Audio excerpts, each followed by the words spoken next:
Have you ever wondered who was the man that laid the foundation of one of the greatest empires in history? Who was the warrior who carried Islam on his sword, yet carried mercy in his heart? Who was the leader who transformed a wandering tribe into the seed of an empire that ruled for over 600 years? His name was Ertugrul Ghazi.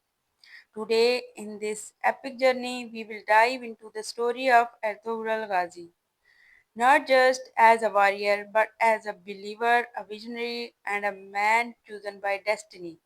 His life was not just a series of battles, it was a mission, a calling, a struggle for justice, and a dream for a better world. In this video, we will walk through his childhood, his struggles, his rise to leadership, the battles that shaped him, the value that defined him, and the empire that rose from his vision. This is not just history, it is a lesson for all of us, a story of courage, faith, sacrifice, and hope. So, sit back and travel with me through time to the 13th century, where the fire of faith burned in the heart of a young warrior, and that fire changed the destiny of nations. Bismillahirrahmanirrahim. Assalamu alaikum. The story of Etogrul Ghazi begins in the rugged lands of Central Asia, where nomadic tribes moved across mountains and valleys, searching for fertile lands and safe havens. Among these tribes was the proud Kai tribe, known for their bravery and deep connection with their faith. It was within this tribe that Ertugrul was born around the year 13th century. From his earliest days, Ertugrul grew up in a world filled with uncertainty. The Mongols were sweeping across Asia, crushing everything in their path. The Crusaders were pushing from the west. The Muslim world was fractured, and small tribes like the Kai were caught between great powers. Survival was not guaranteed, it had to be earned through courage, strategy, and faith. Ertugrul was the son of Suleiman Shah, the respected leader of the Kai. His father was a man of wisdom and valor, guiding his tribe through the dangers of migration, hunger, and war. From his father, young Ertugrul learned what it meant to be a leader, to protect the weak, to be just in decisions, and to always place faith at the center of life. His mother, Haimana, played an equally important role. Known as the Mother of Tribe, she was the soul of the Kai people.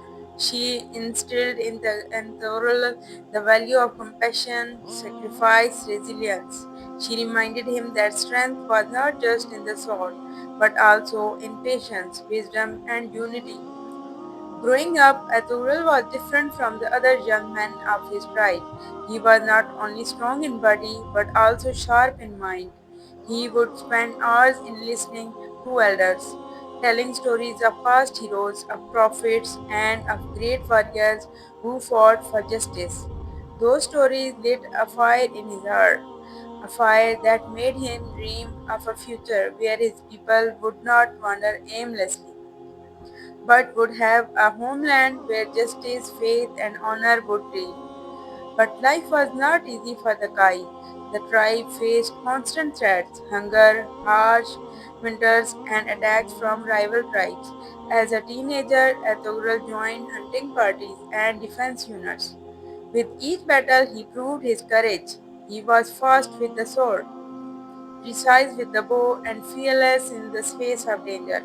Yet, what truly set him apart was his sense of responsibility. While others fought only for survival, Ertugrul fought for a vision, though even he did not yet fully understand what destiny awaited him.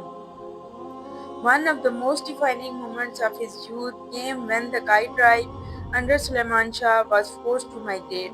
They faced hunger, disease, and endless attacks during their journey. Many tribes would fall apart under such pressure, but the Kai held together. Ertugrul saw firsthand the suffering of his people, children crying from hunger, mothers carrying their babies across rivers, old men struggling to keep up with the march. These images engraved themselves into his soul.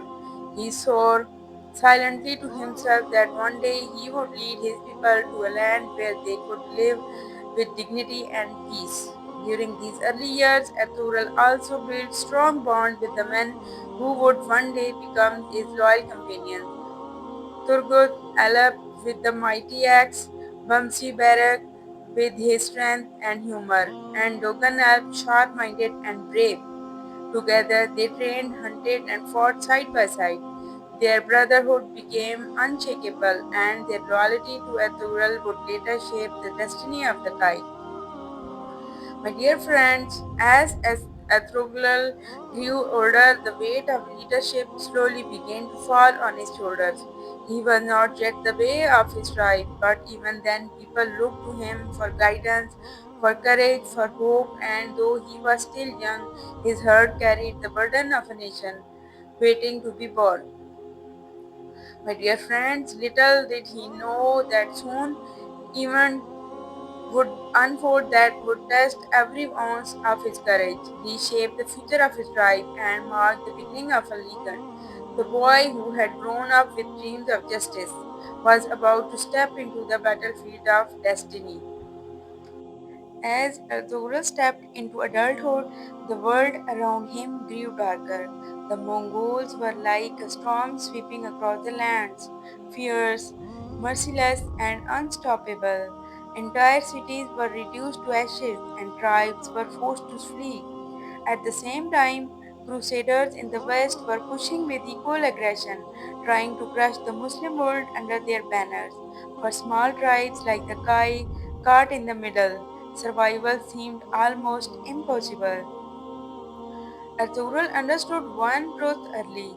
The enemies outside were dangerous, but sometimes the enemies within were far more destructive. Rival tribes, jealous leaders, and those hungry for power often betrayed their own people for personal gain. This double edged threat, external enemies, and the internal betrayal became the battlefield of his youth. The Mongols were the terror of that era. They rode that unmatched speed, burning villages, enslaving survivors, and leaving behind nothing but fear. Stories of their cruelty spread like wildfire, and many tribes submitted without even fighting. But Ertugrul was different. He believed that fear could be defeated only by courage.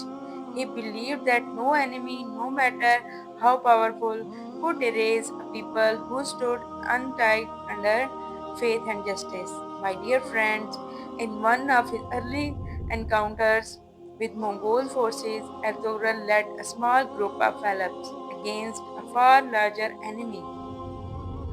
The battle was fierce. The clash of words, the thunder of hooves, and the cries of warriors filled with the air. Outnumbered, Ertugrul fought with both strength and strategy. He struck swiftly, moving like the wind, turning the enemy's size into their weakness. That day, the Mongols realized the Kai tribe was not one to be crushed easily, and Ertugrul, for the first time, felt destiny pushing him towards greater battles. My dear friends, while Mongols brought terror from the east, the Crusaders brought deception and ambition from the west. They wore the cross on their banners but carried greed in their heart. They wanted land, power, and control over trade routes. To them, the Turks were obstacles to be removed. Ertugrul faced many encounters with Crusader knights. They were well armed, heavily armored, and trained in European warfare. Yet Ertugrul and his men had something greater speed, strategy, and unshakable belief. Time and again, his smaller force would ambush, outmaneuver, and defeat the Crusaders. But these battles were never easy. Each victory came with sacrifice. Each fallen Arab reminded him of the heavy price of the freedom. But perhaps the greatest pain came not from enemies on the battlefield, but from the trial within. Some tribal leaders, blinded by greed, made secret alliances with Mongols or Crusaders, hoping to secure personal power. They spread lies, sowed division, and plotted against Ertugrul. This was the most dangerous enemy, one who wore the same clothes, spoke the same language, but carried poison in his heart. Arturo faced these traitors with both wisdom and firmness. He never rushed to judgment, but when betrayal was proven, he acted decisively. For him, justice was not negotiable, whether enemy or supposed ally. Anyone who threatened the unity of his people faced his sword. These struggles shaped Arturo's soul. He realized that being a leader was not about power, but about responsibility. Every decision he made could mean life or death for his tribe. Should they migrate or stay? Should they fight or negotiate? Should they trust or suspect? These choices weighed heavily on him, but through every trial, one thing remained constant: his faith. He believed that as long as he and his people held firmly to truth and justice, they would not be abandoned. It was during these years of conflict that Arturo began to see a greater vision. His people could not wander forever. They needed a home, a place where justice would rule, where faith could be practiced freely, and where children would grow without fear. He began to believe that their struggles were not meaningless. They were preparation for something greater, a new era, a new state, a new empire. But before that vision could become reality, Ertugrul would have to pass through fire. The Mongols would not stop, the Crusaders would not stop, the traitors would not stop. His path would be filled with blood, tears, and sacrifice. Yet with each trial he grew stronger, wiser, and more determined. My dear friend, and so the stage was set. The young warrior who once hunted in forest was now a leader standing against empires. The world would soon witness how Artur al-Ghazi, with only a small tribe at his back, would defy the odds and rise against the tides of history. The time had come for Arturo to step fully into the role destiny had prepared for him. After years of struggle, courage, and sacrifice, he was no longer just a warrior of the Kai tribe. He was their leader, their bay. With leadership came honor, but also immense responsibility. The fate of every man, woman, and child now rested on his shoulders. My dear friend, when his father Suleiman Shah passed away, the tribe looked to Artugrul. Some doubted him; he was young, bold, and often challenged tradition. Others feared his vision was too big for a tribe so small.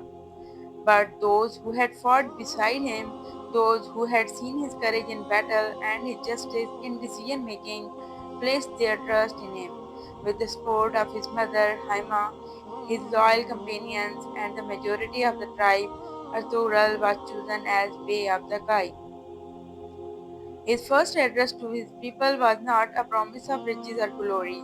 Instead, he reminded them of faith, justice, and unity. He declared that as long as they held firmly to these principles, no enemy could destroy them. His words lit hope in the hearts of his people, who had grown weary of endless migrations and struggles. My dear listeners, as a leader, Azurul established one principle above all others: justice, justice, justice. He judged fairly without favoritism, whether rich or poor, warrior or shepherd. Every member of the tribe knew they would find justice under his rule. This was revolutionary in a world where power often meant corruption. There are stories of how Ertugrul would personally investigate disputes, listening to both sides before giving his verdict. He believed that injustice within the tribe was more dangerous than any enemy outside. For him, leadership was not about ruling people, it was about serving them. Leadership also meant war. The Mongols continued their raids, the Crusaders plotted in the shadows, and rival Turkish tribes sought to weaken the Kai. Athoral's name became feared among his enemies, for he was not just a warrior. He was a master strategist. He used speed, surprise, and intelligence to defeat enemies many times larger than his own force. One of his most significant victories was against the Crusaders, where his outnumbered Alps launched a daring night attack, breaking through enemy lines and capturing their fortress. The battle showed the world that the Kai were no longer just survivors, they were conquerors. In another clash with the Mongols, Ertugrul turned their own tactics against them. Instead of waiting for the enemy's assault, he ambushed them in narrow terrains, cutting off their cavalry advantages. His brilliance on the battlefield earned him not only victory but also the respect of allies and fear for foes. My dear friends, Artugral was never alone.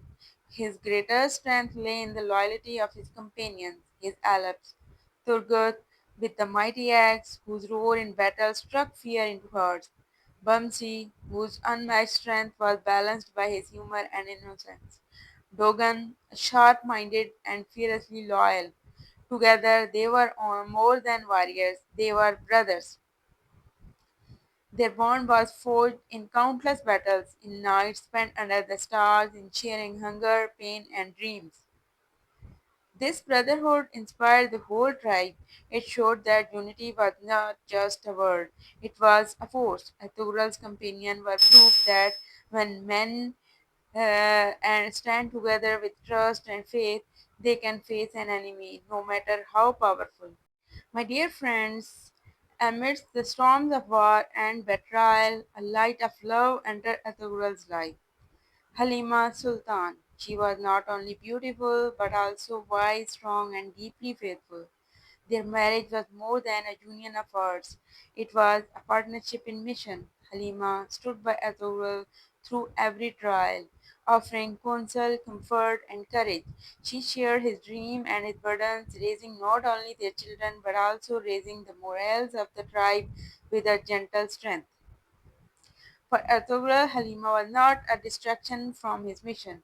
She was the anchor that kept him steady amidst chaos. Their love story became an example of how true companionship is built on trust, sacrifice, and shared purpose. As victories mounted and his tribe grew stronger, Artural's vision expanded. He no longer thought only of survival, he dreamed of a homeland, a permanent place where his people could live in peace, a land ruled by justice, protected by warriors of faith, and blessed with prosperity. This vision began to take shape as he established stronger relationships with the Seljuk Sultanate. The Seljuks, recognizing his strength and loyalty, granted him lands near Byzantine border. This was no small gift, it was an opportunity. Here the Kai could build, settle and grow, but it also meant that they were the first line of defense against enemies. Once again, Ertugrul had chosen the path of race for the sake of a greater reward. And so Ertugrul Ghazi, once a young warrior dreaming of justice, was now the leader of a tribe, a commander of armies, and a man whose decision would shape history. Every victory brought new challenges, every gain invited new enemies. Yet through it all, his leadership grew stronger, his vision clearer, and his faith deeper. The journey was far from over. In fact, it had only just begun. My dear friends, by now Atul Ghazi was not just a tribal leader, he was the heart of a vision that went beyond his lifetime. Every decision, every battle, every sacrifice was shaping the future of his people.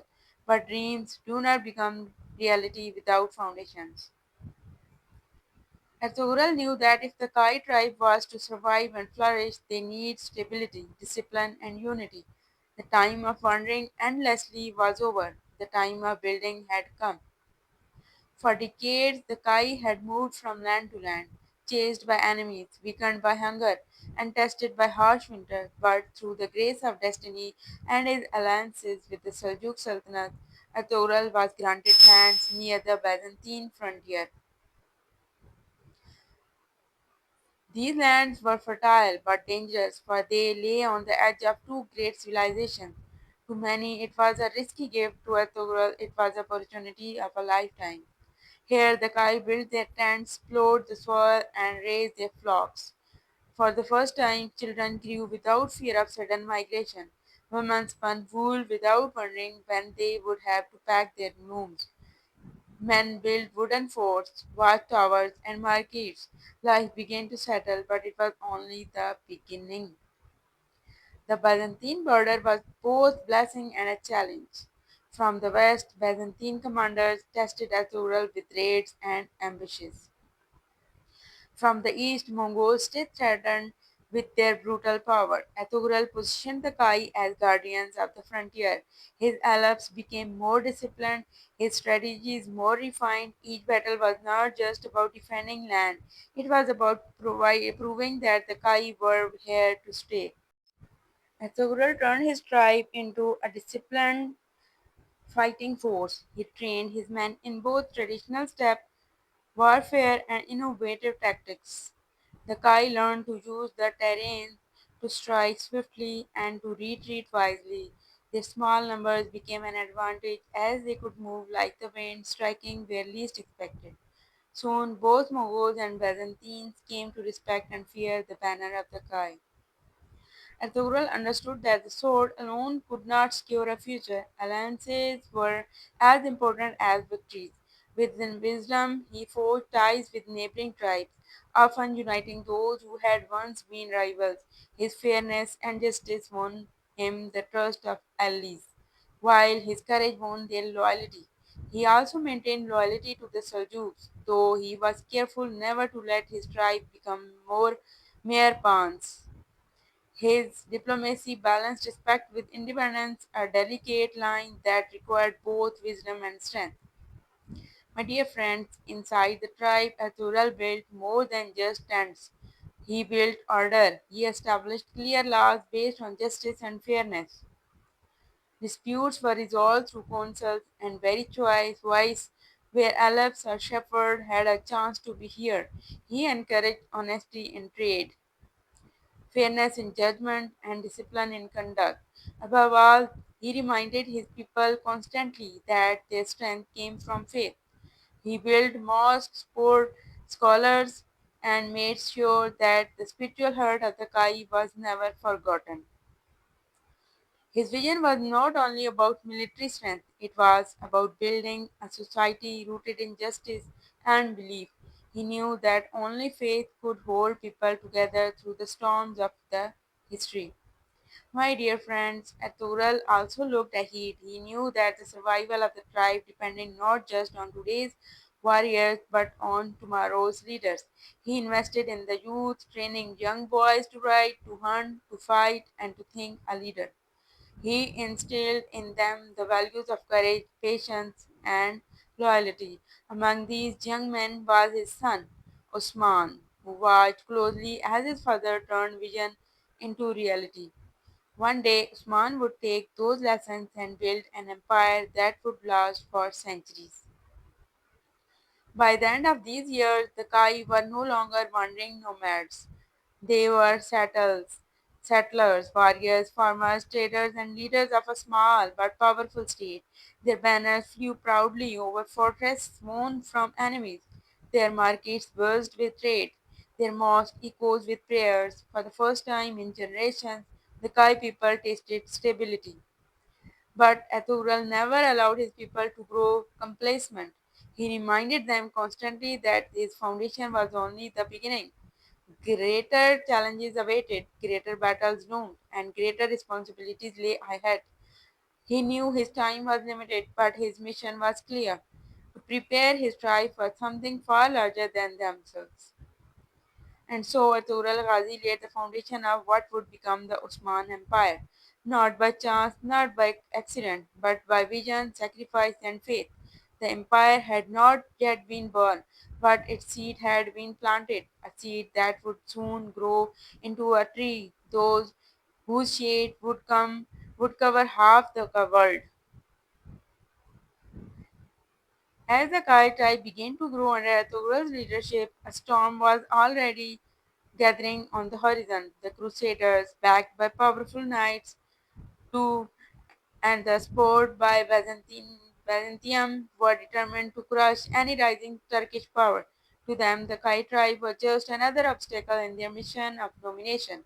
But to Ertugrul, it was a test from Allah, a test of courage, strategy, and faith. Ertugrul Ghazi stood firm. The Crusaders were not ordinary opponents. They were heavily armed, trained in European battles techniques, and supported by castles, fortresses, and wealth. The Kai tribe, on the other hand, was small, scattered, and poor in resources. Yet Ertugrul had something greater. He had unshakable faith and he had the loyalty of his people. The first major encounters between Ertugrul's force and the Crusaders were battles of survival. Outnumbered, the Kais used guerrilla tactics, fast strikes, surprise attacks, and clever ambushes. Ertugrul understood that brute force could now could not win against knights in heavy armor, so he relied on speed, intelligence, and terrain's advantage. In one legendary account, Ertugrul and just a few dozen warriors faced hundreds of crusaders. Instead of retreating, he positioned his men on high ground, forcing the crusaders into narrow valleys where their numbers meant nothing. The result, a crushing victory of Ertugrul and a shocking defeat for his enemies. But these battles were not just about land, they were about values. Ertugrul taught his soldiers to never harm women, children, or innocents, even if the enemy did. This was unheard of in medieval warfare where brutality was the norm. This code of honor made the name of Ertugrul spread far and wide. Enemies feared him, but they also respected him. The Crusaders soon realized that Ertugrul was not a simple tribal chief. He was a rising leader with the potential to unite the Turks. Their strategy shifted. Instead of only fighting, they used deception, bribery, and betrayal. Knights tried to lure Artugril's allies away. Byzantine generals sent gifts, gold, and false promises of peace. But Artugril's clarity of vision could not be shaken. One of the most iconic moments came when Artugral confronted a Crusader commander face to face. History remembers how he looked into the eyes of his enemies and declared, "You fight for greed and power. I fight for justice and truth. And the one who fights for justice never loses." These words became the spirit of his tribe. The battles with the Crusaders hardened Artugral and strengthened the unity of the Kais. Every victory attracted new followers. Tribes that once ignored the Kais now looked at them with admiration. Slowly, the seeds of future empire were being planted. The Crusaders thought they were fighting a small tribe. What they didn't know was that they were fighting destiny itself, because from the deserts of Anatolia, from the heart of Artugrul, a power was rising that no fortress, no knights, no empire could stop. Historians note that when Artugrul passed away around the year 1280, he left behind not just a tribe, but a nation in the making. His grave in Sogut became a symbol of Turkish identity, a place of respect and inspiration for generations. To this day, thousands visit his resting place, remembering the man who lit the first torch of Osman power. From the steppes of Central Asia to the heart of Anatolia, his story echoes. A man of vision, courage, and faith. They called him the father of Usman, but in truth, he was the father of hope, a reminder that with faith and determination, even the smallest tribe can shake the world. My dear friends, this was the journey of Ertugrul Ghazi, the man who turned struggles into strength, challenges into victories, and dreams into empires. His story is not just history, it is a lesson of patience, of leadership, of never giving up no matter how impossible the odds.